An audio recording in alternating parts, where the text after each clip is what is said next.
Ladies and gentlemen, welcome into episode numero ocho, number 8, episode 8. As always, Andrew here along with the man Patrick Adducey. Patrick, how you doing today? Not doing so great. I mean, it's raining a little out, but I'm doing fine. How about yourself?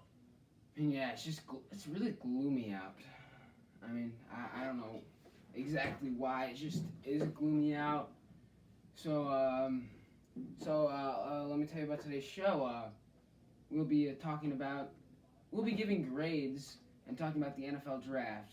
Patrick will be giving grades for the offseason in total, not just the draft, like including free agency and trades.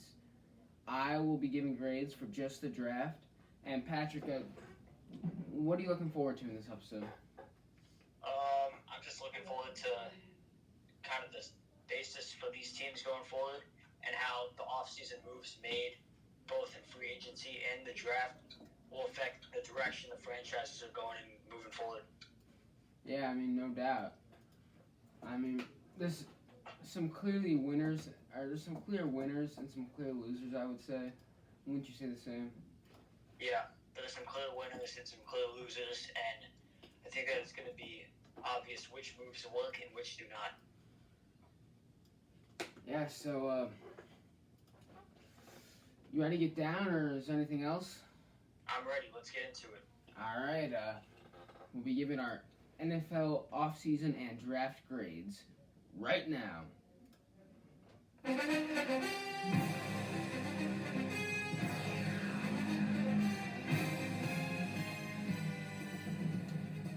All right, so Pat, what do you want to start off with?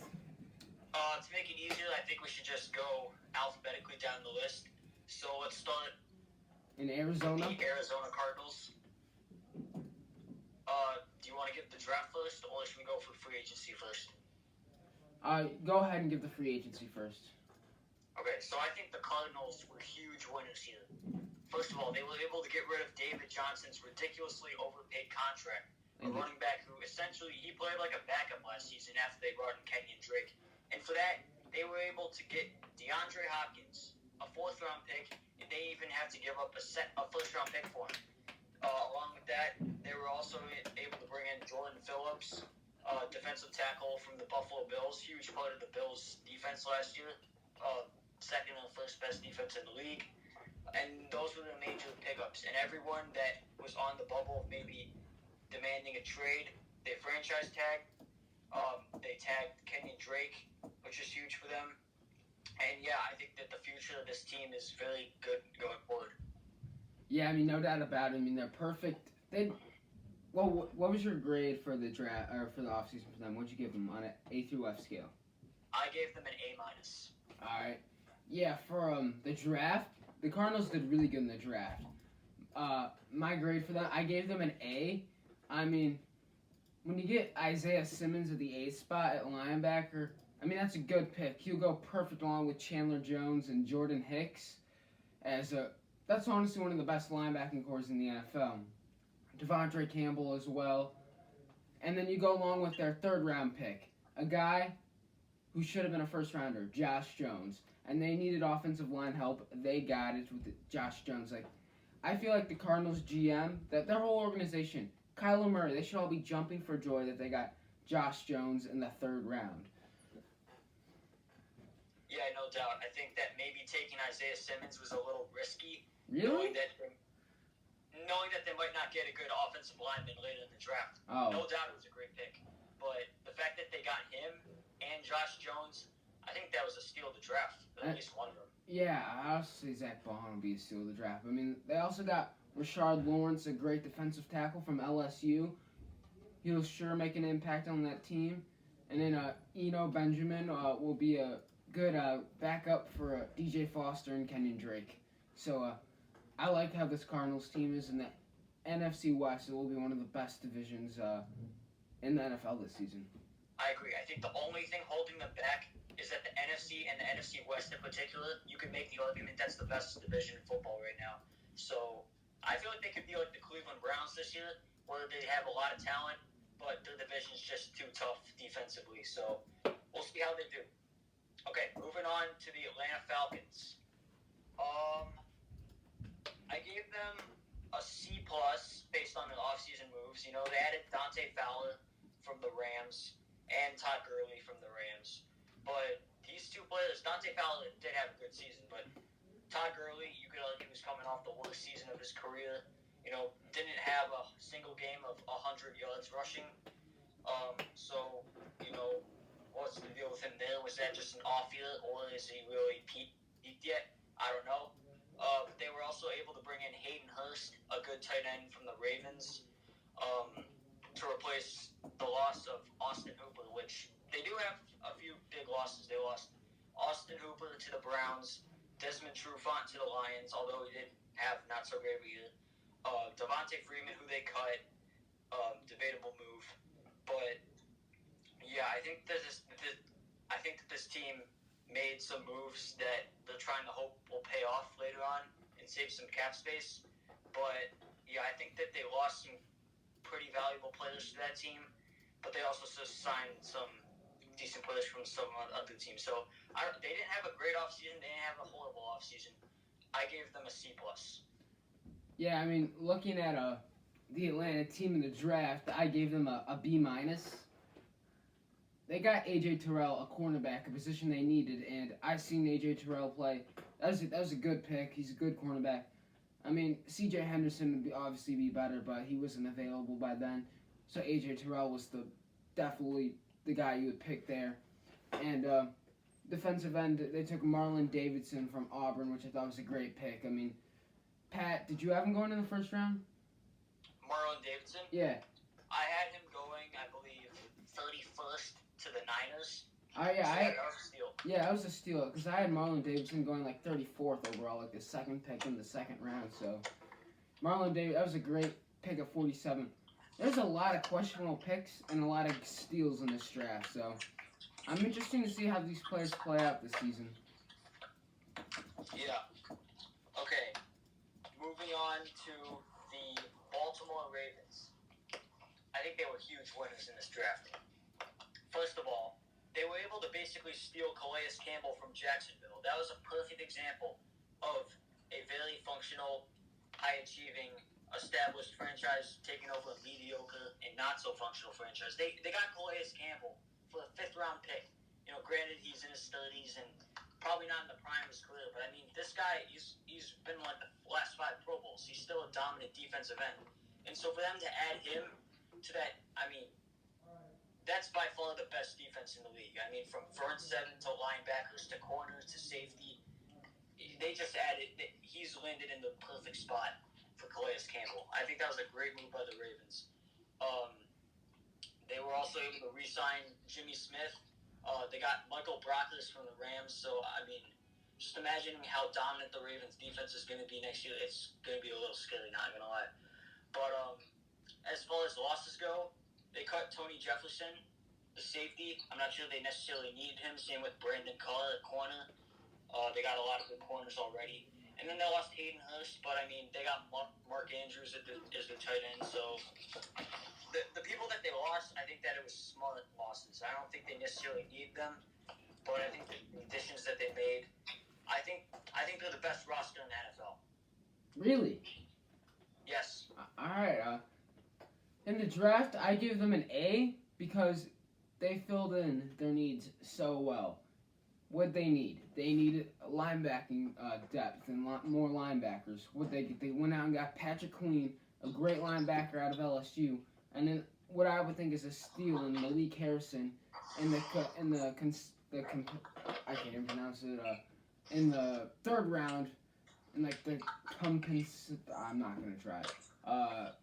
Malik Harrison in the third round out of Ohio State, who I think will be a great player. And they also got J.K. Dobbins, the running back out of Ohio State, who I think slid a little further than most people thought he would have gone.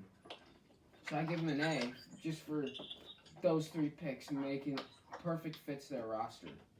I agree. The Ravens get an A for the offseason. Okay, moving on to the Buffalo Bills. I gave them a B. They were able to get Stephon Diggs from the Vikings, first of all. They needed a receiver. Gave up a first-round pick for him, but not too bad. They needed a receiver for Josh Allen, young quarterback, and they got him. They were also able to add Josh Norman, who got released by the Redskins. So they got a good tandem with him and Tre'Davious White. And then they were able to add A.J. Klein, linebacker from the Saints, which replaces the retired Lorenzo Alexander who they lost. As far as losses, they did lose Shaq Lawson to the Dolphins. They lost Jordan Phillips, who I previously mentioned, to Arizona. So I give them a B based on the offseason moves. You know, the defense was already dominant, but they were able to add Stephon Diggs, who's a great offensive weapon for a young quarterback. And in this offseason, they didn't add great players. They added good players that serve a role. And I think that the Bills had a B+ offseason. Yeah, I gave the Bills a B- in the draft. I mean, look, they didn't have a first-round pick. They gave it up for Stephon Diggs, which good move on the Bills' part. And then they needed depth at the running back position. All they had was T.J. Yeldon and Devin Singletary. So they went out and got Zach Moss out of Utah, who's in a very explosive back. I mean, he played in the Pac-12, though, so it's interesting to see how he'll transition into the NFL. But then they went out and got A.J. Epenza, another guy who could have been a first-rounder. They got him in the second round with the 54th pick, which is a steal for him. I mean, he's out of Iowa, the Big Ten. I mean, Big Ten's produced some great linemen. I mean, look at there was a bunch of linemen coming from the Big Ten this year. You got Chase Young, of course. Yetur Gross-Matos, who we'll be talking about with the next team. Just a lot of guys out there for the Big Ten. Yeah, I think that the Bills did a pretty good job in the draft. Also drafted Jake Fromm. I don't know if they needed him, but yeah, that was a good pick. Moving on to the Carolina Panthers. They lost Kyle Allen, the quarterback. I don't know how big of an effect that had because they did sign Teddy Bridgewater, who showed some very good promise with the Saints. Went 5-0 with the Saints when Drew Brees was out. So big upgrade for them at quarterback. They were also able to trade with the Chargers and draft Russell Ockham, who they probably needed some help on the offensive line. And then for receiver, they were able to draft. They were able to sign Seth Roberts from the Ravens. So they got a pretty good receiving core with Seth Roberts, DJ Moore, and Robbie Anderson. That's a pretty good trio right there. They also got Bridgewater to work with. They also got DeAndrew White and Curtis Samuel. Yeah. And as far as losses, they did lose Gerald McCoy to the Cowboys. They cut Greg Olsen. Cam Newton got cut. So overall, in free agency, I would give them a C. Not horrible, but could have been a lot better. The Panthers, for their draft class, I give them a B+.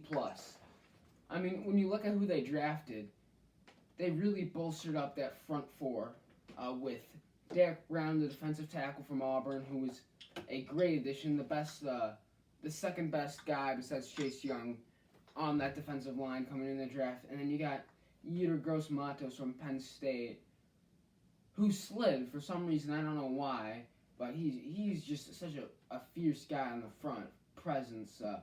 I like that pick. It was a great pick. I'm surprised he fell that much. I had him in the top 32, the first round. And then Jeremy Chin with their other second pick, the safety out of Southern Illinois. Great pick.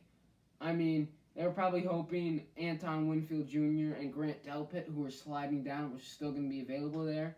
They weren't, but Jeremy Chin, great pick. He was very underrated in this draft. Went with the last pick in the second round. And then another pick I like is Kenny Robinson from West Virginia. Just another safety to bolster up that secondary along with Troy Pride, who they got out of Notre Dame, Patrick's Notre Dame. They drafted all defensive guys. That's what they needed to focus on in the draft. So I'm going to give them a B+. It was just great. No, I think that they really addressed their needs well. Okay, moving on to our Chicago Bears. Oh, oof. Free agency, I'm sorry to say it, D-. On the quarterback market, They could have gone for anyone they needed to compete with Mitch Trubisky. You go with Nick Foles, a guy who's been a career backup. Yes, he had that great run to win the Super Bowl and won Super Bowl MVP. He also had that run where he didn't throw like a single pick in like 10 games. Yeah, but like Nick Foles he's a street guy. He's not a guy who's going to be a franchise guy. So I don't like that pickup. They could have gone for anyone. They could have looked for Cam Newton, Andy Dalton, Marcus Mariota, Jameis Winston maybe. I don't know. They could have gone for someone much more reliable and much more experienced of being a franchise quarterback than Nick Foles. So I don't like that move there. And if you need a tight end, I don't know why they go for Jimmy Graham. I mean, this is a guy, he's in the last few years of his league. Wasn't very productive on the Packers. So I don't like that move. I do like the move they did in signing Robert Quinn to make the defensive line a little bit more dominant. It wasn't very healthy last year with Akeem Hicks being out. As far as their secondary goes, they were able to sign Jordan Lucas from the Chiefs, Moody's Chiefs. But I think that they really could have done a lot better. They also cut some key players. They cut Prince Amukamara, Taylor Gabriel, Leonard Floyd. Leonard Floyd should have been cut. He was terrible last year. Yeah, but guys who've been productive in the past. And then they traded Clinton Dix to the Cowboys, who didn't have a great season, but he was the second best safety on the team. So they're letting go some players who did some good things for them. But overall, Bears get a D-. You know what? I disagree with you that. I think the Bears got a way different grade than what you gave them. I gave the Bears an F. F. They failed miserably at this draft. I mean, looking at who they picked. All right, let's talk about their first pick in the draft. What did they need more? Why do you draft Cole Kmet, a tight end at Notre Dame, with their first pick when you have other positions that you need to address first, like safety and offensive line? Because you already went and signed Jimmy Graham. So why, if you're going out and spending on what used to be the best tight end in the league, why are you going to spend all that money on him just to draft another tight end at that round? And then beyond that, the next tight end was picked in the 4th round. You could have drafted Cole Kmet later in the draft. You didn't have to waste a pick that high to get him. And then going on, they could have had Grant Delpit and Anton Winfield Jr., 2 generational talents from Minnesota and LSU, who were going to be great guys starters. And you needed a safety. I mean, you traded Clinton Dix. I mean, I think Grant Delpit and Anton Winfield Jr. will be better than Jordan Lucas. I do believe that. I mean, Jordan Lucas looked because he had Tyrann Mathieu, the best safety in the league, right next to him. That's what made him look better, because they didn't want to throw over to Tyrann Mathieu's side, so Lucas would always be there. So why are you taking Cole Kmet here? Why? I mean, and Jalen Johnson, I like that pick. That was their only good pick, I would say. I mean, he's a great guy out of Utah. Thought he was going to go higher, but this Cole Kmet pick is just terrible.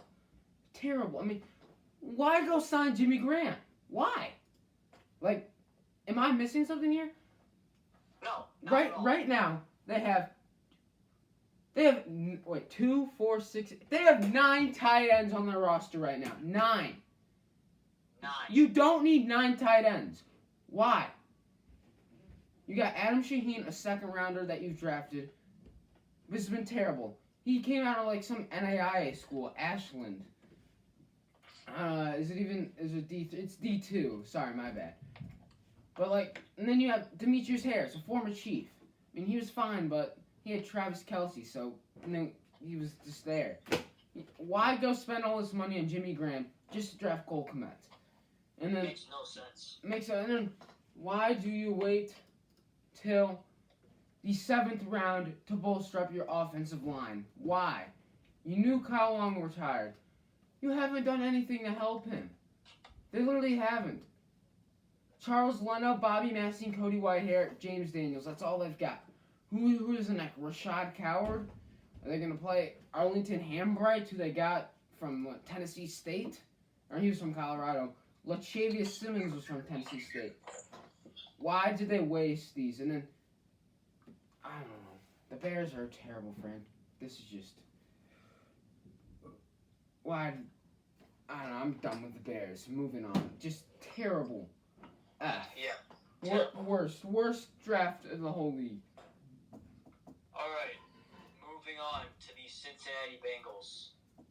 As far as draft goes, I gave them a C based on free agency. Didn't really lose anyone huge. Didn't really gain anyone huge either. Obviously, Andy Dalton's probably going to be on the move. They lost Tyler Eifert to the Jaguars, but yeah. As far as who they added DJ Reader, defensive end from the Texans, and they need to boost their defensive line because it's really just Atkins right now. And they also added a corner. They added Trey Waynes from Minnesota Vikings. Promising moves, but I'm not sold yet, so I gave them a C. I gave the Bengals in this draft a B+.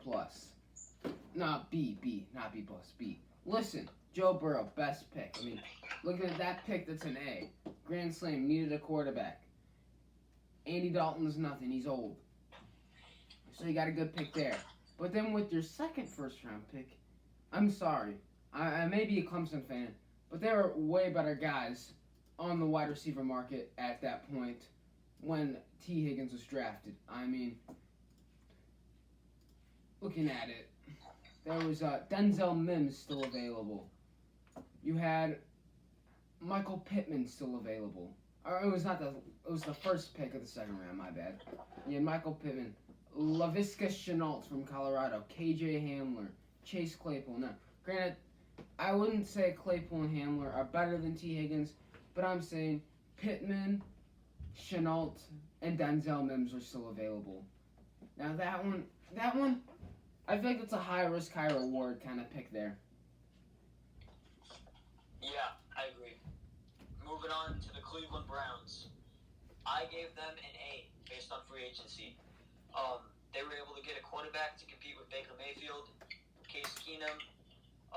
They addressed the offensive line. They went and got Jack Conklin, the tackle from the Titans. They needed a tight end with David Njoku out. They got Austin Hooper, and they needed some help in the secondary. They signed a safety, Carl Joseph, prior to the draft, so that was smart of them. And then, yeah, they got fullback Andy Janovich from the Broncos. I think that this team really addressed their needs in the offseason, and they really knew what they had to do to improve. So I gave them an A. You know what? I thought I was going to be alone with this, but I'm also giving the Cleveland Browns an A in this draft. I mean, listen, their first three picks are phenomenal. Phenomenal. I mean, they got Jedrick Wills, the best lineman in this draft at number 10. I thought he was going to go to the Giants at 4. He slid a little bit. The Cleveland Browns should have been jumping for joy then. And then they got Grant Delpit, who was a second-rounder projected. I mean, great pick. They needed someone at the safety. But their third-round pick later in the draft, an absolute steal. Jordan Elliott, defensive tackle out of Missouri. I mean, this guy, he was projected to be an early second-rounder. That's a steal. And they really needed help on that defensive tackle. I mean, listen who they got really besides Myles Garrett and Sheldon Richardson. They got no one. So I really like that pick. Just because that front four now is scary because they also have Oliver Vernon now. So I mean, go ahead. I think this is the first time in a while we're actually praising the Browns. The Browns won the draft. It's pretty. It sounds weird saying that, but it's true. All right. Okay. Yeah. Going on to Dallas, America's team. Moving on to Dallas. Okay, free agency wise, I don't think there's any question they got worse. I gave them a D. Yes, they did put the franchise tag on Dak Prescott, but as far as losses, I mean, they signed Zeke to a long deal. Yeah, they signed Zeke. But other than that, I mean, Byron Jones, only even decent player in the secondary. He's a great corner. Lost him to the Dolphins. Robert Quinn, gone to the Bears. Randall Cobb, gone to the Texans. That's about 800 yards of offense gone. I think they replaced that, though, with the guy they drafted. Lost Jeff Heath. lost Jason Witt. You know, a lot of important losses on this team. You know, Yeah. they signed HaHa Clinton Dix, but he's in the back end of his career. So, I mean, how productive is he? HaHa is only 27. He's still young. Yeah, he's still young, but I mean, he just had a down year. I see Clinton Dix doing good in Dallas. I mean, they also got I mean, that's on the draft side, but go ahead and finish on the free agency side. They did have some good pickups. They picked up Gerald McCoy, tackle from the Panthers, getting a little up there in age, but that was a good pick for them. They signed Greg Zuerlein from the Rams. They needed a kicker. I just think that they had lost so many important key players at positions that they specialized in and did not have really much of a backup for. So I gave them a D. Honestly, if I included the draft in the offseason, I'd honestly give the Cowboys either a B plus or an A minus. Now listen, yeah, they lost their guys, but look at the guys they added. Dontari Poe, defensive tackle. Gerald McCoy, defensive tackle. Along with DeMarcus Lawrence and Tyrone Crawford on that front four is very good. Very intimidating as a quarterback going into the 100,000 seated AT&T Stadium and having to look at those four guys. Look, they got HaHa Clinton Dix at safety. That replaces Jeff Heath. I think HaHa Clinton Dix is way better than Jeff Heath. Look, you got Trayvon Diggs to replace Byron Jones. Is Byron Jones way better? Yes. Can Trayvon Diggs become Byron Jones? For sure. CD Lamb, way better than Randall Cobb. Replaces him there. So, don't even need to talk about that there. And then, yeah, you sign Zeke long term. Zeke makes them a Super Bowl playoff contender. Now, yes, they got Dak Prescott on the franchise tag. And then, yes, about him and Sean Lee and Jalen Smith, great guys on linebacker. But I think this team is you were way too harsh on this team just because they were the Cowboys. Greg Zuerlein, one of the best kickers in the league. Yeah, I wasn't factoring in the draft at all of this. So this is before the draft. Like, we're pretending as if the draft did not happen at all. That's what I'm giving my offseason grades for. You're giving it for the draft, so you're probably going to be a little higher up based on because I do agree, they did have a good draft. I mean, yeah, they got CD Lamb, wide receiver. He was a steal guy. I don't know how he was still available. And then you got Trayvon Diggs, cornerback from Alabama. Stephon Diggs' brother. Replaces Byron Jones perfect. And you got Neville Gallimore from Oklahoma. Now you got their sub is a threat too. So, even if they take Gerald McCoy out for a player, he gets hurt. You're going to have to face Neville Gallimore. So, good luck. Then Reggie Robinson also, he provides depth at the cornerback from Tulsa. He had a great season in the American. Let's go to Denver. Let's go to the Rocky Mountains. Okay. The Broncos, for free agency especially, I think they're huge winners. I gave them an A+.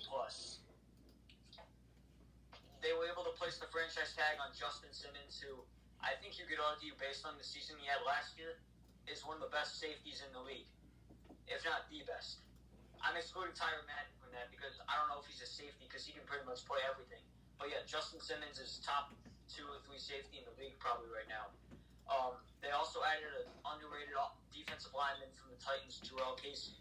They added A.J. Boye from the Jaguars, who, yeah, he had a great season in Jacksonville, I think, with Denver.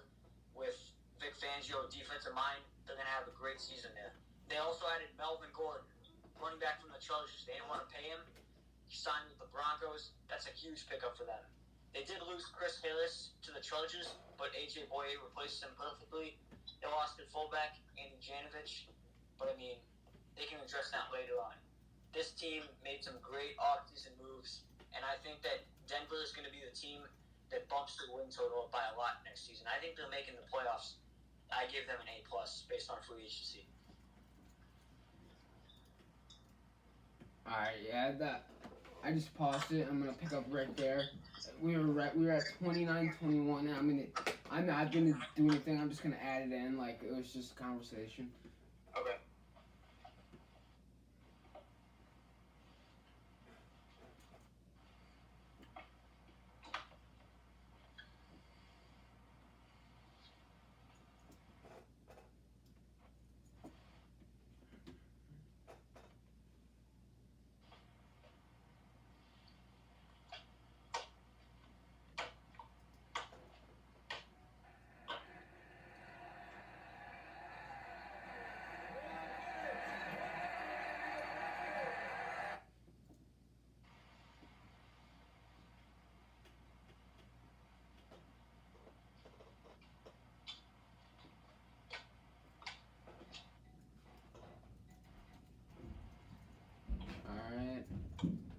mom just got home, so we're gonna pause just so she doesn't yell. Mhm.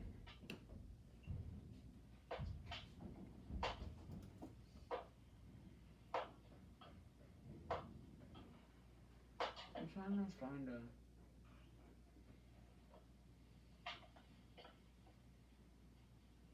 Trying to find a 1 minute remaining in the period.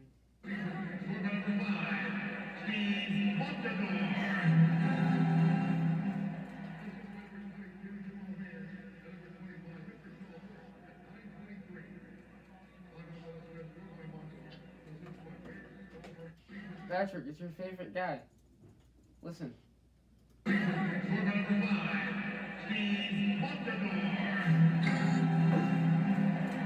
remember in like 4th grade, you'd always go, goal scorer number 5, Steve Montador. No, Tanner Glass. Oh yeah. What's Steve? Is Steve Montador even in the league? I don't think so anymore. Wait, let me see. He's dead. Steve Montador is dead. Oh, he died 2015. He died 5 years ago. Wow. Holy cow. Played for 7 teams. Undrafted in the draft.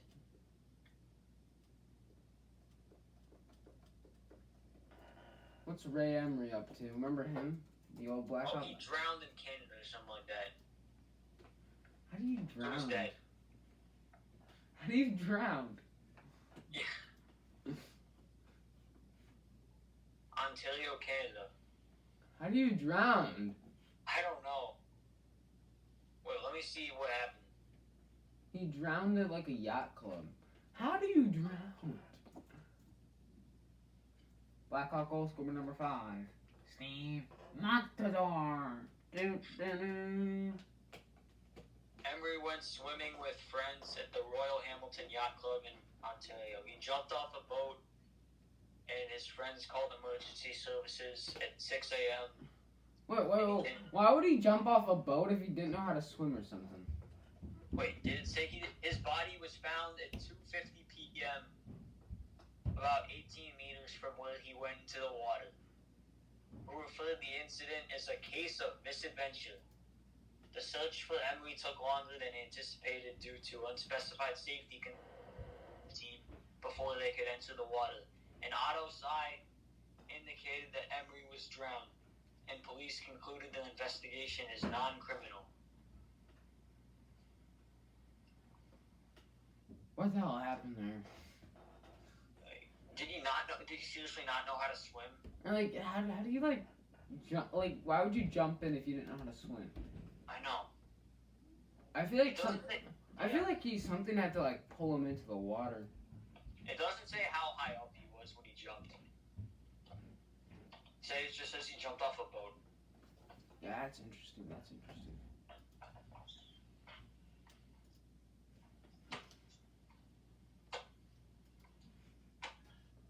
Blackhawk goals for the season. Cover number 5, Steve Montador. Pat McAfee explaining on the NFL pushing back their schedule. Please don't. Wait, what? They're pushing back the schedule? No, exploring ideas. Oh. Alright, let's start it. We should be fine. Honestly, just no fans. Okay, I'm ready. Alright. Now the grade I gave the Denver Broncos was a B+. Now listen, Jerry Jeudy was a steal where it came at 15. Like, I did not expect I thought they were going to be taking Henry Ruggs. I didn't expect him to be available there. And then they go along and get KJ Hamler in the 2nd round. 2 guys that are great studs at wide receiver, are perfect for Drew Lock to throw to this season. I mean, listen, before this, their best wide receiver was Cortland Sutton. So this is a great addition. So that's why I like them. They fit their holes, fixed their holes perfectly, and they went and got 3rd round Lloyd Cushenberry from LSU, an offensive line help, which is always needed. with a young quarterback. I mean, they have Graham Glasgow and Garrett Bowles, but I mean, it doesn't help to always get another lineman. Okay, moving on to the Detroit Lions. Ugh. Yeah. Yeah. As dysfunctional as they are, I still gave them a C. As far as who they brought in, Desmond Trufant from the Falcons, who just had a down year. Jamie Collins from New England, who had coming off one of his best seasons, huge part of the Patriots defense, which kind of carried Tom Brady to the playoffs. And then they had Chase Daniel from Chicago, not a huge pickup, but They got Geronimo Allison from Green Bay. Yeah. And then as far as who they lost, they traded Darius Slay to the Eagles. So that's why they had to draft Jeff Okudah.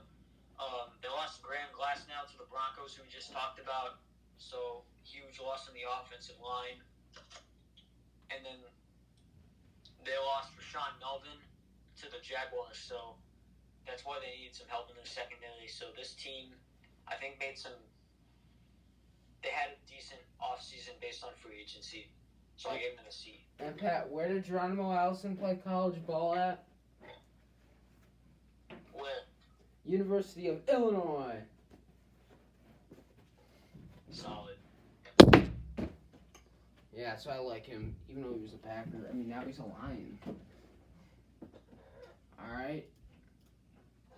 In the draft, I gave him a B-, and then, listen, their first two picks were good, but other than that, I don't know what to expect from these guys. Like, listen, Jeff Okudah, great cornerback. I mean, you need someone to replace Darius Slay, of course. And then at running back, DeAndre Swift's a great guy, but, I mean, you already have Kerryon Johnson and Bo Scarborough. So, like, I don't really think they needed a running back that high on their list. And I agree. Yeah, and I mean, even though DeAndre Swift was the best running back available in the draft, they didn't really need one, so. Going on to the Green Bay. Green Bay. Oh, the Green Bay Packers. Off-season, they get an F in free agency.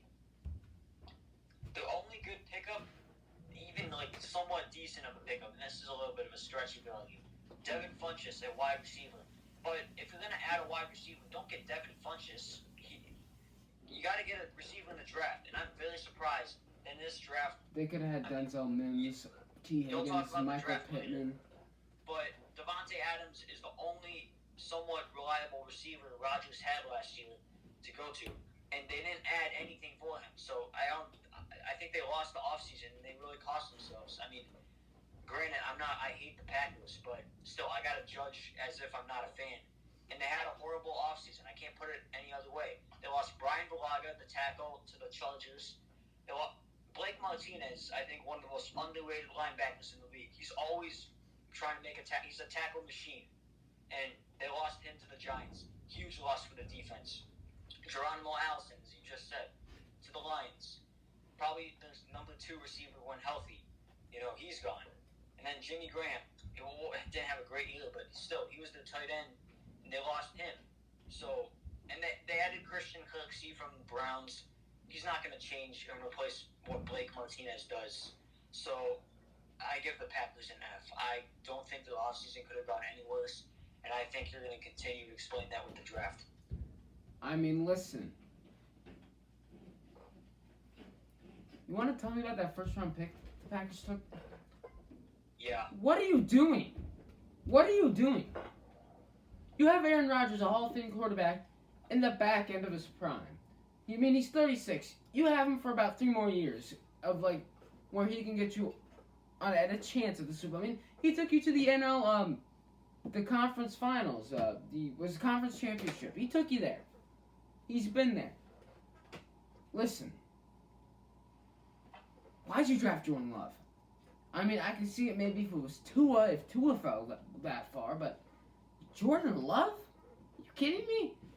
I mean, you guys need a backup. Why don't you guys go sign someone with, like, NFL, like, ability, not a rookie who no one knows about. And then with your second round pick, why'd you draft a running back? Like, why? I'm legitimately curious why you drafted running back. Listen, you already have Jamal Williams and Aaron Jones. And Dexter Williams from Notre Dame. You have 3 running backs. Why'd you take A.J. Dillon? Like, why? You need a wide receiver. I think it's very ironic that the first 2 draft picks were the 2 best positions last year. Yeah, And why? I don't think the Packers make the playoffs, but you're wasting Aaron Rodgers, and I would not be shocked if Aaron Rodgers wants out of this organization soon. No doubt. I think that if you go through all the quarterbacks in the NFC, Wentz with the Eagles, Breeze with the Saints, Wilson with the Seahawks, Brady. I think that they're more on board with what they want. And they're not supporting Aaron Rodgers. They're not Brady. helping him at all. Brady. And not only did you draft Jordan Love, you draft up to get him. So that made no sense. Well, it's the Packers. The Packers can do what they want. I don't mind if they lose. They're not making the playoffs. Here's why I have making the playoffs for the NFC. In the NFC East, I don't know, Pat. Who do you have in the NFC East? Is it really Cowboys or Eagles? I think that the Eagles are definite, and I think the Cowboys are going to be on the bubble. All right, here's what. In the West, I definitely have the Niners and Seahawks making it. In the South, I definitely have the Saints and Buccaneers. So that's 4. I have the Vikings making it for sure. And then I have either Eagles or Cowboys, and whoever doesn't make it there. And then with that 7th slot, I think it'd be the Rams, the Bears, or the Packers. Okay. But I don't think the NFC Packers will make the playoffs. Predictions. The best team in the NFC next year, I'm going to say, is the Saints. That's how I would agree. Followed by the Eagles. I think that the Seahawks are going to be the 3rd best team next year. I think the Niners are going to have that Super Bowl hangover that usually happens to the NFC. So I have the Seahawks winning the division, and then I have, what division am I missing? The North. I have the Vikings winning the North. They're the 4th seed, and then it's 7 teams this year. So my 3 wild cards, I have San Francisco, Tampa, and Arizona. I think that the Cardinals, if they know what to do, which they have in the offseason, I think they're going to make the playoffs. A lot of talent in the NFC. It was hard to pick only 7. Honestly, let's go ahead and just do the AFC as well. I mean, coming out of the AFC East, I got the Buffalo Bills. And then coming out of the AFC North, I have the Baltimore Ravens, maybe the Cleveland Browns. AFC South, I have Houston and Tennessee making it. The AFC West, Kansas City Chiefs, of course. But I mean, other than those 5 teams, the last 2 spots are up for grabs by either the Browns, the Steelers, the Patriots, the Chargers. Really, anyone could take those last 2 spots. Yeah. Next season for the AFC, while they do have the best roster, I think the Chiefs are going to be the 1 seed. I think that they're just going to pick up from last year. They won like the last 9 games. No Super Bowl hangover right here. No Super Bowl. Pat, no Super Bowl hangover. That's if you lose in the Super Bowl. That's what the Niners have. But I think that the Chiefs are going to be the 1 seed, followed by the Ravens. And then I think the Bills are going to win the East and be the 3 seed. The 4 seed, really no one in the AFC South. Actually, I'm going to say the Colts win the division. That's probably my most hot-taken choice for the division winners. But I have them making the playoffs. And then wild cards, I have Denver as the 5. I'm going to have... You already know. I'm going to have... I don't know. I think it's up for grabs. So, let's just continue with it. Oh, Pat, look! The 2 worst teams! The 2 worst teams are back-to-back. What? Oh. Green Bay and Houston. Oh, yeah. I might as well just say, I don't think I have to explain. They get an F. I just don't know what Bill O'Brien's doing with this team. I mean, you trade DeAndre Hopkins, you don't get a 1st-round pick. You traded Jadeveon Clowney, you didn't get a 1st-round pick. I just don't know what this guy understands. Like, I would bet so much that because they traded for David Johnson, who has a crazy expensive contract. They also traded for Larry Thompson. As the GM, he did not watch David Johnson play at all this year. Like, I don't see what they were trying to do to pick up his contract and not get a 1st-round pick. That's one of the worst trades I've seen in a long time. It's one thing to give him up. If you want to trade him, that's fine. I would not because he's the second best receiver in the league, in my opinion, only behind Michael Thomas. So if you want to trade him, okay, I would have kept him. But you don't trade guys who are all pros like that and have over 1,000 yards receiving for 3 straight years in a row. You don't trade those guys unless you have a legit reason. And I don't see that as a legit reason, given that they pretty much got nothing back. So, yeah, just for that one move, it was a no-brainer. The Texans can have. He's hurting this team, and he's hurting Deshaun Watson's future. If I were him, I would be demanding for a trade and telling him, hey, I don't like what we're doing. I'm out of here. I mean, yeah, but I will say, I mean, the Brandon Cooks and Randall Cobb signings weren't bad. Yeah, the signings weren't bad. I think it'd be better if, imagine if you had, your 4 receivers were Hopkins, Fuller, Cooks, and Cobb. You have the best receiving core in the league. You know, I think that the Texans do have a great receiving core. I just think that the receivers, they can't stay healthy. I mean, Will Fuller, he's had injury history. Kenny Stills, I think he's probably the best, most reliable, but he missed 3 games last year. Randall Cobb, Green Bay got rid of him because he couldn't stay healthy. And Brandon Cooks, you know, he's had concussion issues before. That's why the Patriots and the Saints and the Rams moved off from him. And he's kind of, Brandon Cooks, I think, is a great receiver, but he's kind of just like a one-trick pony. He's kind of more of a speed guy, not a great route runner. So I don't know, like, are you in the market to get receivers that cannot stay healthy? Like, that's what I don't get with the Texans. Like, they could have kept that pick and gotten, like, there's going to be Pro Bowl, there would have been Pro Bowl receivers in this draft, like the 2nd and 3rd round. So I don't know why you wouldn't want to just start over from there. Brandon Cooks, not a bad pickup, good way to replace if you're looking for other needs in the draft, but I just don't understand what Bill O'Brien's doing. He should not have the powers of GM and coach. He's not Belichick, yet they think that he is. He's nothing close to Belichick. So he should not have both the GM coach on. He's a great coach. He's a horrible GM. Yeah, I mean, I'm not going to disagree with that at all. And then their draft grade, their only pick I liked was Ross Blacklock, who they got in the 2nd round from TCU. I mean, a lot of TCU players got drafted. I mean, Ross Blacklock, Jalen Rager, Jeff Gladney, Vernon Scott, safety. A lot of TCU guys, and TCU didn't even make a bowl game. Okay, moving on to the Colts. Based on the offseason moves, they didn't have many, but I like what they did. I gave them an A. They added DeForest Buckner from the Super Bowl runners-up. Made it to the Super Bowl. That was a great pickup for them. They really needed some help on that defensive line. It's pretty much just Danico Autry. Pretty much just they needed some help there, so great pickup for them. Phillip Rivers, huge upgraded quarterback. Probably doesn't have many years left, but for now that's a better system for him and a better offensive line. So I think that'll work well for him. They also added Xavier Rhodes from the Vikings, the corner who was on the market. They needed some help in the secondary. They got that with Rhodes. So I think that this team made some smart moves, and I have them winning the division next year. I think that they leapfrogged everyone else in the division based on the offseason moves they make. So I gave them an A. Oh, it's thundering now. I just heard some thunder. I was wondering. I thought it was. Yeah, my bad for the people listening on the. I mean, if you're not from Chicago, I mean, or the area, I mean, it's storming out. I'm surprised you could hear it in the basement, but yeah. But I mean, I really like this Colts roster. I'm gonna give them an A as well on their draft. I mean, listen, their first 2 picks were awesome, and they didn't even have a first-round pick. You get Michael Pittman Jr., great wide receiver. I mean, coming from USC, man, it is really thundering out. Whoa, yeah. Dude, are you hearing that too? I'm hearing it. I'm right in my room. Oh yeah, you're on the top floor too. Studio 7044 is in the basement of the building I'm in, and Studio 721 is on the top floor of the building you're in. It is.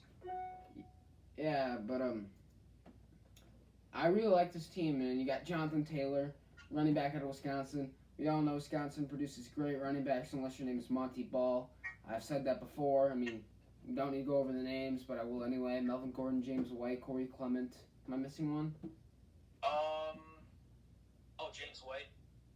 I'm pretty sure I meant. And you got Julian Blackman, him and Jalen Johnson made Utah have the best secondary in the Pac-12. Then you get Jacob Eason out of Washington. Great pickup. I mean, I think that would be perfect pickup because I don't think Phillip Rivers will be here very long. And then I like the pick of Jordan Glasgow, the linebacker from Michigan, Graham Glasgow's brother. Great draft for the Colts. Okay. Yeah. Pat McAfee should be proud of the Indianapolis Colts right now. Sure. Pat McAfee's the best. He's the best podcaster. Yes. He's the best. What do you think about the Let's listen to here's Pat McAfee right here. I don't know how long training camp would be. I would like to see that. No bye Yeah, weeks. so go look him up on YouTube. His show, he's so funny. He's on Barstool Radio, Barstool Sports. Yeah, so he was talking with former linebacker AJ Hawk. Yeah, so he's the best podcaster out there, especially for sports. Yes, he also announced the Colts draft pick last year, and he was roasting the Titans in doing so. You should check out that video as well. Great video, all-time best draft selection, no doubt. Check that video also. Pat McAfee, huge personality, especially for a punter. You know, it's kind of ironic that a punter would be that good at doing podcasts, but I mean, he's also an announcer now for ESPN. But yeah, Pat McAfee, you should really check him out. Okay, moving on to the Jacksonville Jaguars. Free agents. Okay, I gave them a D- to an F, leaning more towards an F. You know, they want to go with Gardner Minshew. No problem with that. I think that he can really play. But going forward, I mean, do you really want him to be the solid number one until you're completely shit of him? I don't know. They don't really have a backup. They lost Nick Foles. They lost A.J. Boye to the Broncos, Calais Campbell to the Ravens. Now they added Joe Schobert from the Browns, so decent linebacker, not great. Then Yannick Ngakoue wants to get out of Jacksonville, so yeah, there's just a lot of dysfunction with Tom Coughlin, Doug Marrone. I don't know how much longer that core is going to be together. I think Tom Coughlin got fired, I think. He did? Yeah, just recently. Oh, yeah, not. This team is just, I mean, one of the most dysfunctional organizations in the league. I mean, they went from like the tip top of the league. They were 10 minutes away from going to the Super Bowl, AFC Championship game with Blake Bortles. But then after that, everything just kind of unraveled for them, and I think they're on their way out of town. So I gave them a D- to an F. Yeah, I mean, their draft position, I liked their first couple picks, but other than that, not very good. I mean, this is why they get a B here, because their first three picks are awesome, but the rest I'm not sure of. C.J. Henderson from Florida, awesome pick, best cornerback in the draft. K'Lavon Chasen from LSU, one of the top 5 linebackers in this draft, great pick. Laviska Shenault, the wide receiver from Colorado, the most high-risk, high-reward guy, wide receiver in this draft, for sure. All right, moving on to the Kansas City Chiefs. I gotta be honest, I didn't know what grade to give them because they didn't have really that many offseason moves at all. So I gave them a C, just based on the free agent moves. They didn't really change their roster at all. They didn't really lose much either, so I gave them a C. They didn't lose too much, but they lost Kendall Fuller to the Redskins. That's pretty much all they lost. But you know, they made that up in the draft, which we'll talk about later. They re-signed Chris Jones, put the franchise tag on him. You know, I can't say they did well and they did horrible. They just didn't do much, so I gave them a C. Yeah, listen, their draft was okay. I didn't really, other than their first pick, I didn't like it, honestly, but they did get some good guys. Listen, Clyde Edwards-Helaire, we've talked about him. He fits perfect in their system. As Pat Mahomes, their air raid offense. They wouldn't need DeAndre Swift, a big running back. And so I think Clyde Edwards and Damian Williams will be perfect in that backfield with Pat Mahomes. And their second round pick. What are you doing? Zach Bond from Wisconsin was available, and they go with Willie Gay from Mississippi State. Are you kidding me? You kidding me? You could have had Zach Bond. Like, come on. But then another pick I do like was their 4th rounder, L'Jarius Sneed, safety out of Louisiana Tech. I mean, he is what's going to replace Jordan Lucas. Him and Tyrann Mathieu are going to work well in that safety, or in that secondary. So, I really like that pick, though. All right, moving on to the Las Vegas Raiders. I gave them a B+. I think they had a pretty good offseason. They added Corey Littleton, a linebacker from Marcus Mariota. From the Rams to go alongside Max Crosby, who had a great rookie season, defensive rookie league finalist. They added Marcus Mariota, quarterback, to compete with Derek Carr. I don't know if they needed him, to be completely honest. That was a good pickup for them. Well, if Carr gets hurt, who are you going to put in? Nathan Peterman? Mike Glennon. Yeah, we'll see if that works. But add Eli Apple from the Saints. Great pickup for them. Needed a corner. Jeff Heath. And then they added Nelson Aguilar. Not a great wide receiver, but... Oh, terrible. No. EDP hates him. Yeah. What about Nick O'Leary? Did you talk about him? Yeah, that was a good pickup as well. Oh, they got Jason Witten. Yeah, they got Jason Witten, the tight end. They didn't really need him because they got Darren Waller. But they also added Nick Kwiatkowski from the Bears, who had probably the best season of his career. So they peaked at the right time. They lost Carl Joseph to the Browns, who had a decent year. But, yeah, I think not a lot of losses. I think they had a pretty good offseason. Not great. I think just very good. So I give them a B+. I give them a B on their draft list, and they didn't have a lot of picks, but they had 2 first-rounders, and I think, granted, I would have taken Jerry Jeudy over Henry Ruggs, but Damon Arnett was a good cornerback in that draft. Terrell wasn't available. He was just picked out. I'd rather have Terrell, but you can't go wrong with Damon Arnett coming out of Ohio State in NFL-type defense. And then they got 2 Clemson players. John Gruden loves Clemson players. He's already got Hunter Renfrow, but he went and got Tanner Muse, linebacker from Clemson in the 3rd round, and then John Simpson, guard from Clemson, who are great players. So I'm gonna move their grade up to a B+ now. He really likes Clemson players. I don't know why though. Maybe he likes what Dabo's doing. Yeah. Okay. Down to the Chargers. I gave them. I think they had some great pickups, but they also had some really great losses as well.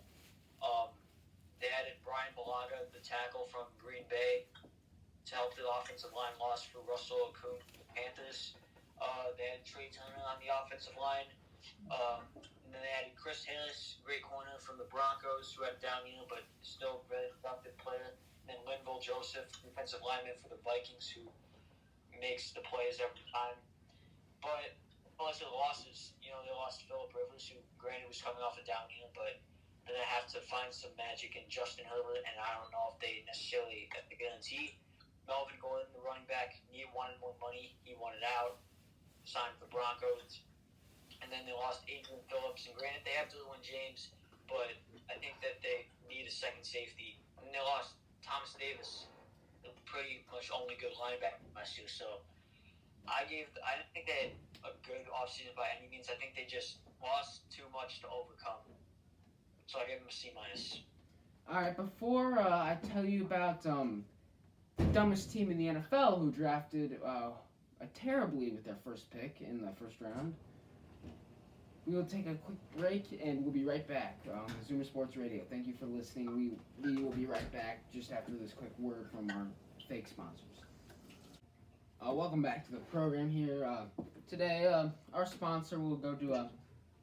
we talked about him earlier. We're going to give it to the Pat McAfee Show, one of the funniest guys in the NFL, in the broadcasting business. And if you're watching the stream, I'll play you a quick clip from his show today that he filmed today, talking about the Chiefs releasing Dustin Colquitt, their punter. I get up, I undo my phone, I say bye to my lady or whatever, then I pet my dog that's at the foot of the bed, then I shut the thing in the bathroom, and I go right to the John, okay? And when I go to the John, that's what I'm learning see Dustin Colquitt says, I'm leaving the Chiefs after 15 years. That dump went from like a celebration, oh my God, I'm wide awake, to just a misery dump all of a sudden. I was so sad. Dustin Colquitt finally gets a good football team. The guy was there for 15 years, finally gets a good squad, and now he's being released. And by the way, I think Dustin Colquitt, anybody that understands the business of football knows that this is a very smart decision by the Kansas City Chiefs. Dustin Colquitt understands that offense probably not going to be punting a lot for a long time. Now, granted, those punts will be important, and you will need a good punter. But if you're not at a minimum contract, I'm assuming Andy Reid and the boys, who are already in a bad spot when it comes to salary cap, said, hey, Dustin, we appreciate everything you've done for 15 years, but the way our team is currently structured, punting is not something that's going to win us games. There are teams that are set up to win by field position. They have a great defense. All right. Well, Pat, I mean, as you saw, his personality was on full effect there. So, yeah, we both really like his show. Go check it out. Of course, after you watch our show first. Yeah. But, let me tell you about a team known as the Los Angeles Chargers, the most sorry franchise in the NFL. Alright, listen. They're terrible. Clearly, the Anthony Lynn and the Chargers did not listen to episode 3 of Zoomer Sports Radio, warning them not to take Justin Herbert. Why'd they take him? I don't know. Do they just want a bust? Do they want Mitch Trubisky? Do they want to be the Bears? And they already play in a soccer stadium, so can't get much embarrassing than that. I mean, what other options do they have at 6? Take not a quarterback. Well, they need a quarterback, though. Start Tyrod Taylor for a year. I don't care. Tank for Trevor Lawrence. Don't take Justin Herbert. Get Cam Newton for all we care.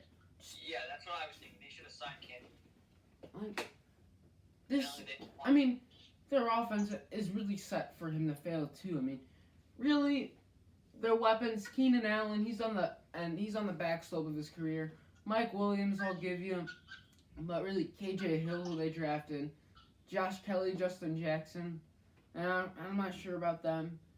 And you got Virgil Green, older guy, and Hunter Henry's probably his best option besides Keenan Allen, but I don't like this pick. It's terrible pick, terrible. Yeah, I give him a D. So let's go to the let's move over from Carson, California to the Coliseum in California, where the Rams are playing. Both will be playing at SoFi Stadium Soon. I don't know when. I drove by it. I showed it forget what episode, but I showed it on the I think it was the live stream I showed it on. But yeah, what would you give the Rams offseason, Pat? A D. The only pickup was Leonard Floyd coming off a horrible season for the Bears. Ew, imagine having Leonard Floyd on your team.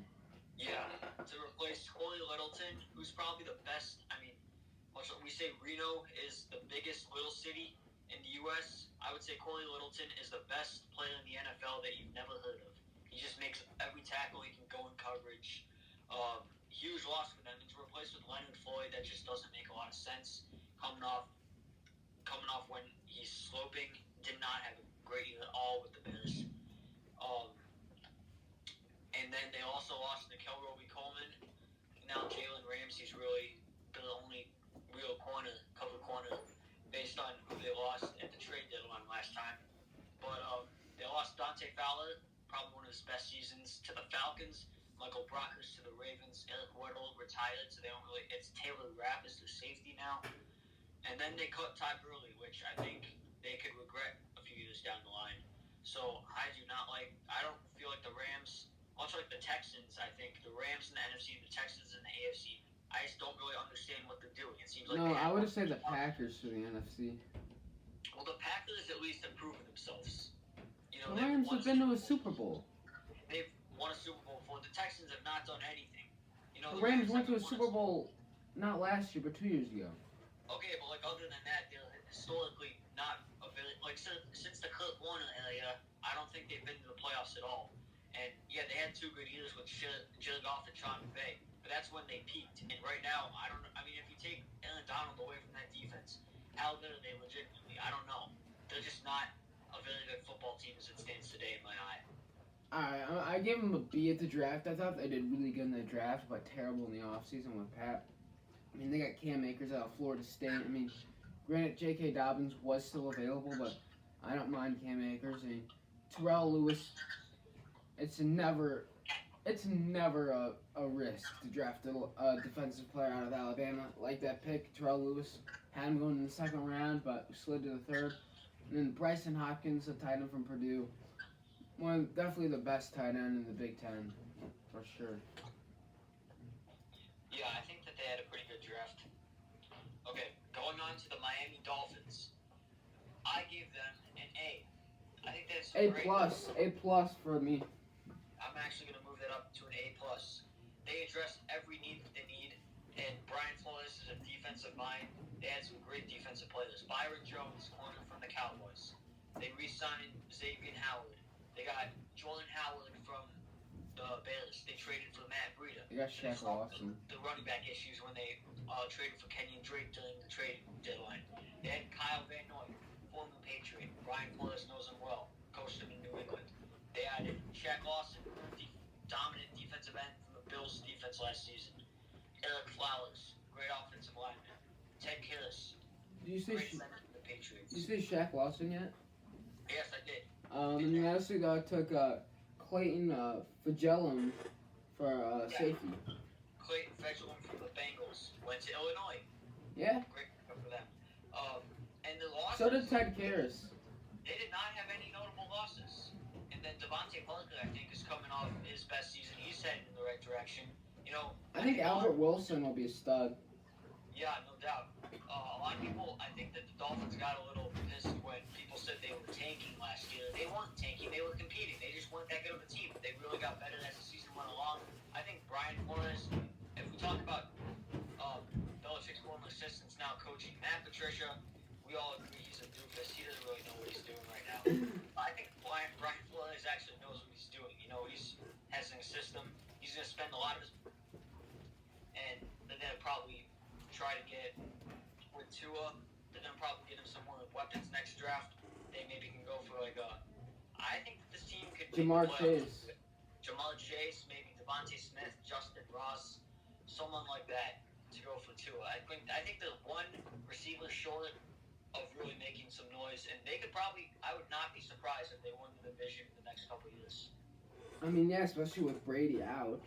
It's now really between them and the Bills, because who knows what the Patriots are doing. And we all for sure know the Jets are the most dysfunctional organization in the league. But, I mean, I give them an A+ for their draft. I mean, looking at their draft, Tua, great pick. I love Tua. Austin Jackson, you need a tackle help. And they got 3 guys in the draft who I think will make an immediate impact. Austin Jackson from USC. Robert Hunt from Louisiana. Is it Lafayette or Monroe? Louisiana Lafayette. And what's his face from shoot, when I went to check it moved everything. Robert Hunt, we have said, and this is Solomon Talking about the corner. Solomon Kinley from Georgia, great pick. And then Noah, do you know how to pronounce that, from Auburn? And Igbanahi or something like that. Another great pick of their third rounder. I mean, he's best corner available at that moment. And Raekwon Davis is someone who was a steal where he was drafted, defensive tackle from Alabama. They got a bunch of great picks. A+ from Miami Dolphins. Okay, moving on to the Minnesota Vikings. Based on the offseason, I give them a C.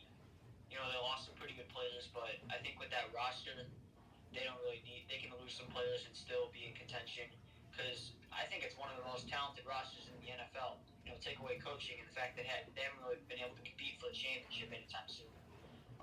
I think that this is consistently going to be a playoff roster. They lost Stephon Diggs, Trey Waynes, they lost Everson Griffin, they lost Linval Joseph, but I mean,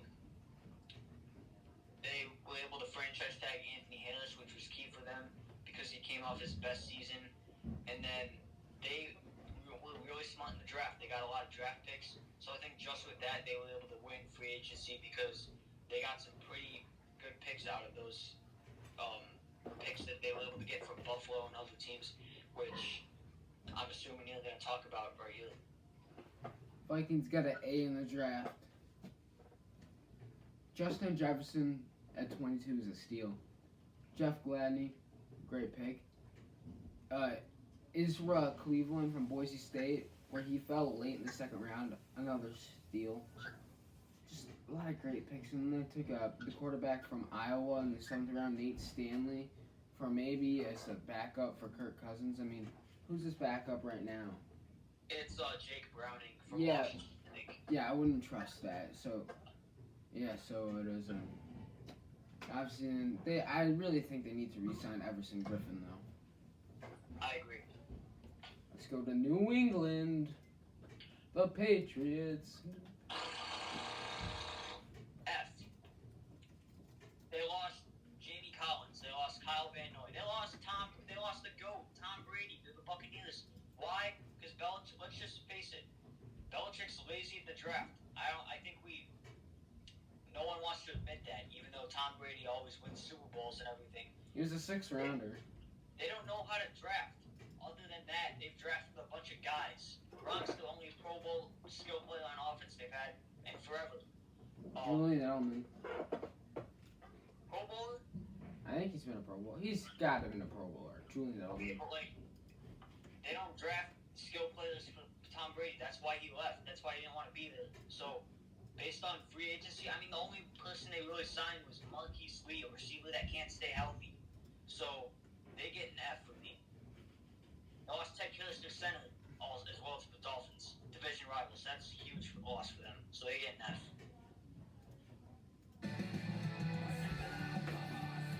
The New England Patriots get my grade from me. A big old D. I do like that song by the Dropkick Murphys, though. I'm just gonna let it play during while I talk about the Patriots. I mean, what are you doing drafting Kyle Duggar over Grant Delpit and Anton Winfield? Granted, I don't know. I think Winfield was picked by then. Why are you picking Kyle Duggar there? 37, especially over Jeremy Chin. I mean, that pick confused me. Where'd he go, Kyle Duggar?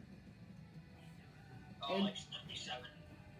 I know he was in the 2nd round. Yeah, he was taken right after Xavier McKinney, who was another steal for the Giants. We'll talk about them soon. But I mean, they took him over Anton Winfield Jr. and Grant Delpit. Why?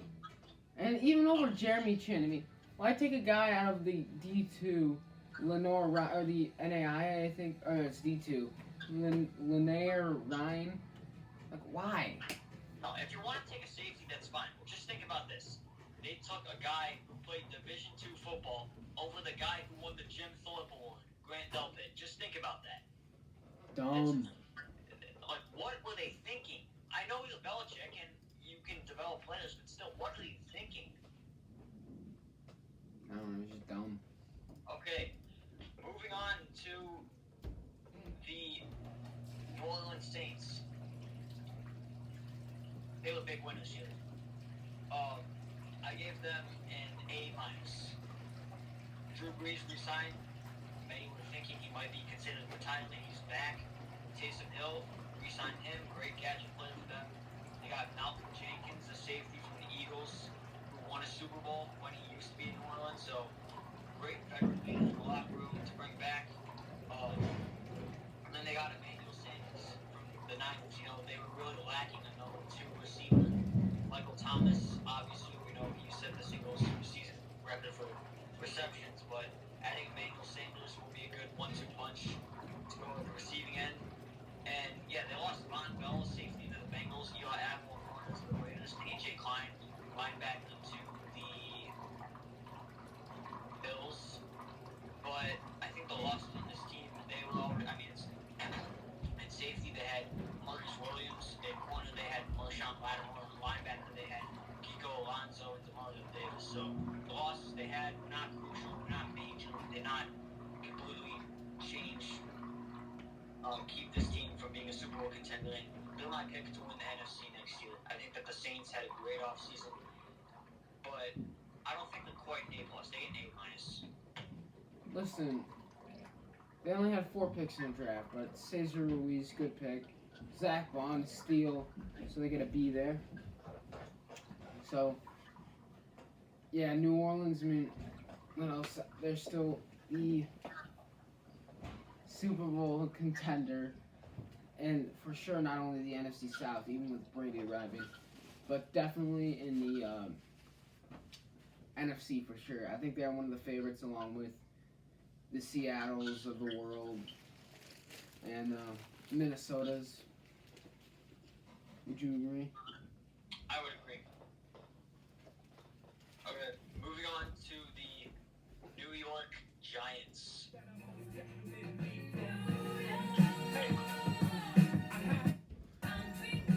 Alright, let's talk about the New York Giants, Pat. I would give them a B+ based on the offseason. And they say that Blake Martinez, they needed a linebacker. They got him. But that was, and they got James Bradbury from the Panthers. But those were really the only 2 decent pickups. Eli Manning retired. They got a quarterback in Daniel Jones, but still a huge veteran loss for him. And then they lost Alec Ogletree, Marcus Golden, some huge defense, the best defensive athletes. So I think that they lost a lot. I think that with Daniel Jones, he has a lot of promise going forward. This team could develop later on, but I just think this team right now, they did not have a great offseason. So I gave them a D+. I mean, the Giants draft me, granted, I would have taken Jedrick Wills over Andrew Thomas. Not a bad pick for the offensive tackle, but getting Xavier McKinney as a safety was a steal there.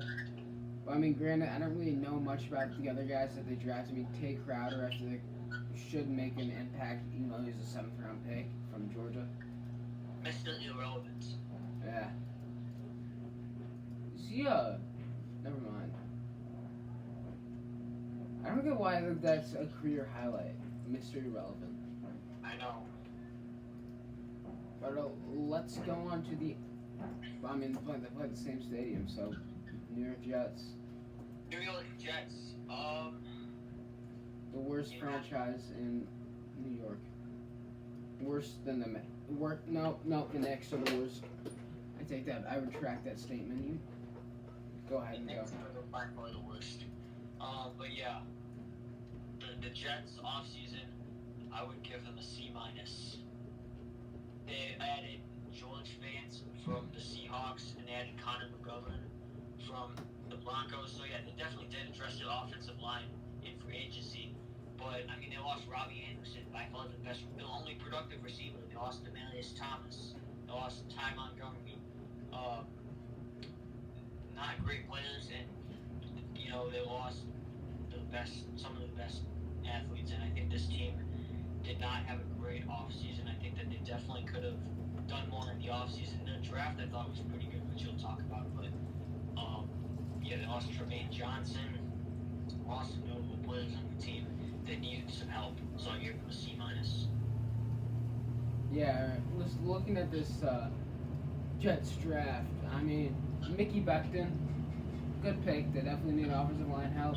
Denzel Mims, a great pick. I'm surprised he fell that far, but Sam Darnold needs weapons, young quarterback. Then Ashton Davis from Cal, safety. I think it's a good pick, even though they do have Marcus May and Jamal Adams. I think it's a good pick.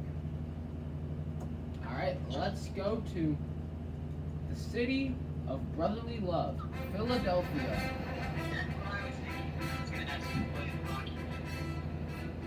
Playing the one from the actual movie. Yeah.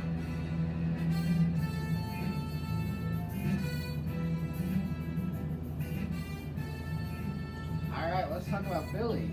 Okay, so the Philadelphia Eagles, based on the free agency, I give them an A-. I think they had some players' biggest weaknesses. Javon Hargrave, defensive lineman, came over from Pittsburgh. Darius Slay, they needed a corner. They added it in his position. Darius Slay with the Lions. The losses, they lost Jason Peters, good offensive line.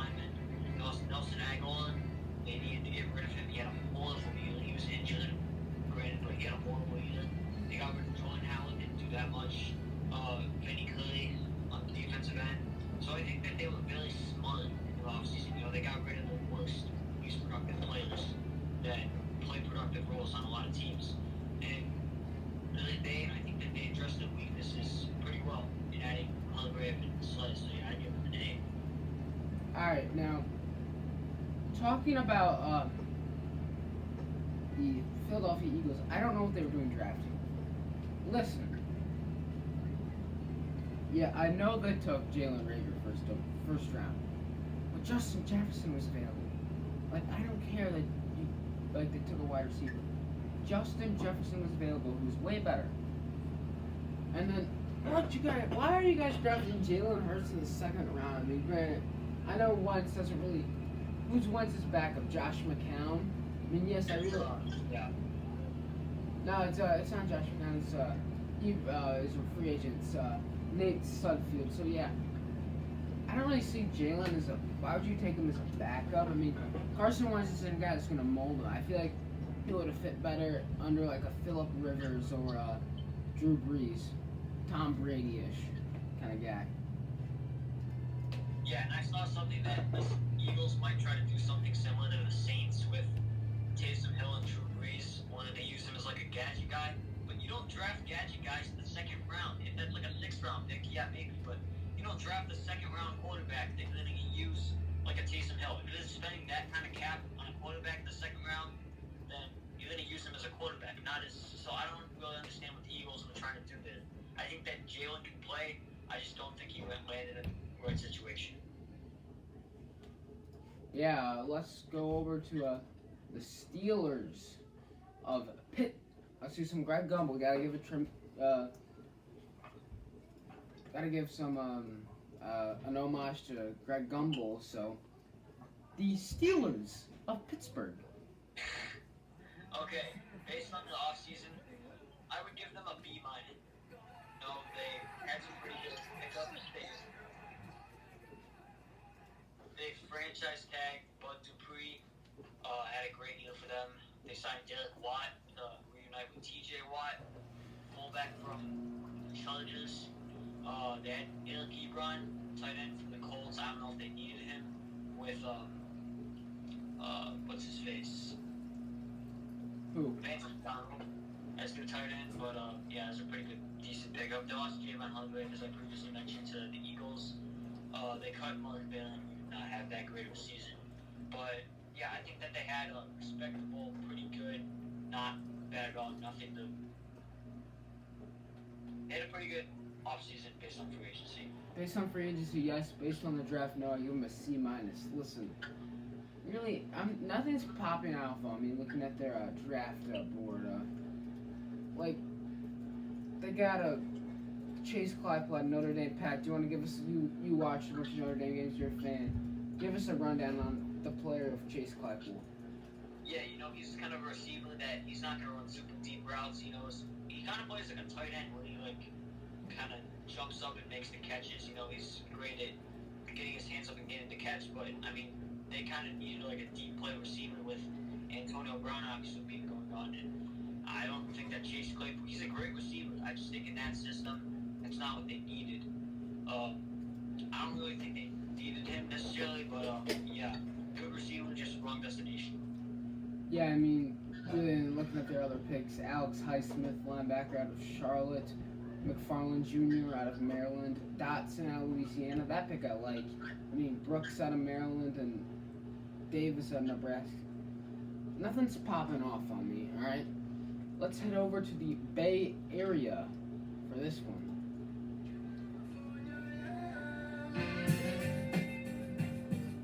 All right, Pat. Give us a breakdown on the 49ers. Okay, so the 49ers, I think, is really interesting. You know, they traded DeForest Buckner to get the 13th pick, which eventually was, who did they spend that 13th pick on? They took, San Francisco. They took the 14th pick with Javon Kinlaw from South Carolina. Decent pickup to replace DeForest Buckner. They re-signed Alec Armstead, so that was good for the great 49er defense with Nick Bosa. You know, I think they had to get rid of someone. So I think they were kind of smart there. And And then they added Ben Garland, the center, and they re-signed Jimmy Ward. They did lose Emmanuel Sanders, but I think they got some pretty good young receivers in Debo Samuel, Kendrick Bourne. So I think that this team, a lot. I think that this team did not lose a lot they needed. So I think that this team is headed in the right direction. Super Bowl hangover, as I mentioned, but I think that they're still going to be a playoff contender year in and year out. So I would give them a B minus. I mean, yeah, looking at their draft class, I mean, I'll give them a B because really besides Javon Kinlaw and Brandon Ayuk from Arizona State, once again, just nothing popping off the page. I mean, Colton McKivitz from West Virginia, I mean, really nothing. So I'm just, I mean, it's hard when you only have, besides your two first round picks, you go straight to the 5th round. I don't know what to expect from that. All right, let's go to Seattle Seahawks. Moving on to the Seattle Seahawks, based on the free agency, I gave them a C. I think they did average. They signed Greg Olsen. They needed a tight end, a Trent Bennett. Signed Bruce Irvin to go alongside Bobby Wagner. And then they added Quentin Dunbar from the Redskins. You could argue they needed a corner. But, the losses they had, they lost wide receiver Josh Gordon. They lost George Fant and Mikey Ponte. Huge pieces to the offensive line. So I think that they had some pretty big losses for the big games that they also had. So I would say they're right in the middle. I'd give them a C. Yeah, let's take a look at their draft class. I mean, Jordan Brooks, not a terrible pick. Darrell Taylor picked near Marlon Davidson, but I mean, I know you're doing I just don't know what to expect from their draft. I mean, my grade for them is a C+, because I don't know. I really don't know what to expect from that. All right, moving on to Tampa Bay, or Tampa Brady, with the Tampa Bay Buccaneers. Yeah, got some Florida-Georgia line for some Tom Brady in Tampa. Yeah. All right, for them, I gave them an A+. They were able to sign Tom Brady, the GOAT. They signed Gronk, so great chemistry there to bring the Tampa. Yeah, for sure. And Tom Brady, I mean, if you can add him to replace the bakery that Jameis Winston is, I mean, just a turnover machine, that was a huge pickup. So that alone just gives them an A+. But they would also replace the franchise tag on Shaquille Barrett, defensive player of the year finalist, led the league in sacks. Granted, they lost to Dominican Sue and Rashad Perriman, and of course, Jameis Winston to the Saints. But, this team made some great moves. And with Bruce Arians, experienced coach, had some success with the Cardinals. I heard that, they got weapons with Mike Evans and Chris Godwin. Tom Brady's going to be a lot more excited, I think, to play in Tampa than he was in New England, now that he actually has more Really, weapons. though? But he had so many weapons there. I mean, come on, he won, 6 Super Bowls there? Come on, you can't be saying that. Yeah, but That Tom Brady's not excited to play. He wasn't excited to play in Boston. Come on. that's why he wanted out. Come on. No, that's just, come on. No, he loves winning Super Bowls, but he thinks that you can't just win Super Bowls off one player. He had weapons in New England. How else he win Super Bowls? Who were his weapons? Julian Edelman. He had Randy Moss. He had Aaron Hernandez. He had Rob Gronkowski. A bunch of different guys. He had Kevin Falk back in the day. Deion Branch. Dude, there's a lot of guys. Matthew Slater, Mohamed Sanu. I mean, you're mentioning players that were on the back end. Chris Hogan, Danny Amendola. Those aren't great receivers. Danny Amendola is? Are you kidding me? Has he ever made a Pro Bowl? It doesn't matter if he make a Pro Bowl or not. He hasn't had weapons, though. Tampa's got 2 Pro Bowl receivers. He had Randy Moss, perhaps the greatest receiver of all time besides Jerry Rice. Okay, granted, he had Randy Moss. He had Chad Johnson, Chad Ochocinco. I'll give you, he had Julian Edelman, Randy Moss for like 1 year, Gronk, but other than that, Aaron Hernandez. Other than that, he hasn't had any huge wide receivers that's available. But he's going to be a lot. You're not gonna consider Deion Branch in that? Regardless, I think that the roster in Tampa is undoubtedly a lot more talented, and I think that Tampa was big winners in the offseason. Alright, yeah. So we're talking about Tampa right now. Their draft grade, I gave them an A. I mean, their first pick, Tristan Wirfs, awesome. Surprised he fell that deep. And then Anton Winfield Jr. in the second round, perfect pick. And then their next picks in the third and fifth round, I really like Keyshawn Vaughn, running back out of Vanderbilt. He also did play at Illinois, but transferred. And Tyler Johnson from Minnesota. I like those picks. And let's go to the city of Nashville, where the Tennessee Titans play.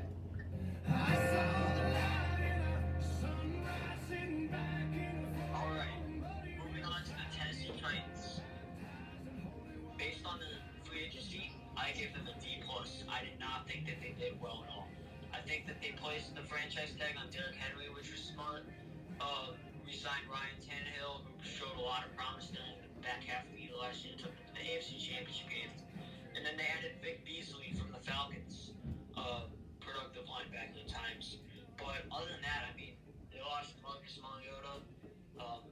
Who knows really how good Tannehill is? I think you need a backup. They lost some protection with Jack Conklin going to the Browns. They lost Cameron Wake. They released him. Cut Delaney Walker. Cut Deion Lewis. Lost Jarrell Casey into the Broncos with a trade. So I just don't think Tennessee made up enough moves, and I would say that the Super Bowl window for the future, it's very small. And I think they showed a lot of promise last year. That might have been the best years of the time for Ryan Tannehill and Mike Vrabel in Tennessee. I gave them a D+. I mean, for the Titans, my draft grade for them was just a C, just an average grade. I mean, really, Christian Fulton, late in the second round, good pick. Isaiah Wilson, I like that pick. I had him going around that area as well. But looking at their later round picks, I'm not seeing anything that stands out. And alright, we're on to our final team. The Washington Redskins. In our nation's capital, Washington, D.C. But they play in Maryland. Terrible franchise, though. Yeah, terrible franchise. I think that hiring Ron Rivera was a good upgrade for them, but we're just going to talk about the free agency. They placed the franchise tag on Brandon Scherf, the best offensive lineman, which was smart. They signed Kendall Fuller, needed a safety corner after Quentin Dunbar went to the Seahawks. They signed Kevin Peter Lewis and Thomas Davis, great linebacker core to go alongside Ryan Kerrigan. And then as far as losses go, they lost Case Keenum, but that didn't matter much because they brought in Kyle Allen, and they're going to have Dwayne Haskins to work with. They lost Eric Flowers to the Dolphins. They cut Josh Norman, and as I said, they lost Quentin Dunbar. So I would give them a C+ based on the draft. Not great, but not terrible. I give the Redskins an E+, which I think is an upgrade because last few years they haven't done much. Ever since Sean McVay's left, that offense has never been the same. And I think they got to fix it faster with Ron Rivera, who is a defensive guy, but it's going to be a hard time to fix. Yeah, no doubt about it. And the Redskins grade, I'd give them a B. I mean, the addition of Chase Young, great pick. Second overall, no doubt, second overall. I mean, and looking at it, they didn't really have a second round pick, so you can take anyone there. A lot of first round guys slid further than we thought. But once again, nothing's really jumping off the chart at me if they're looking at their late round picks.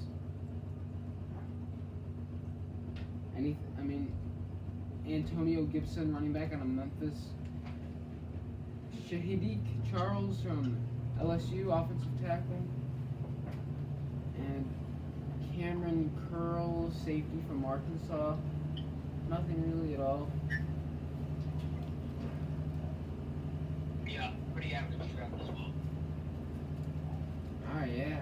So, that pretty much wraps it up for today.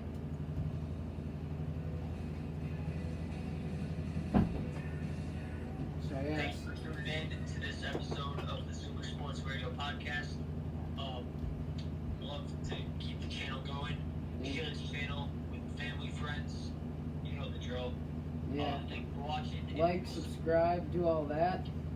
Yeah, like and subscribe, and we will see you on Thursday and Friday as we reveal the next episode of the Top 25 series on this channel.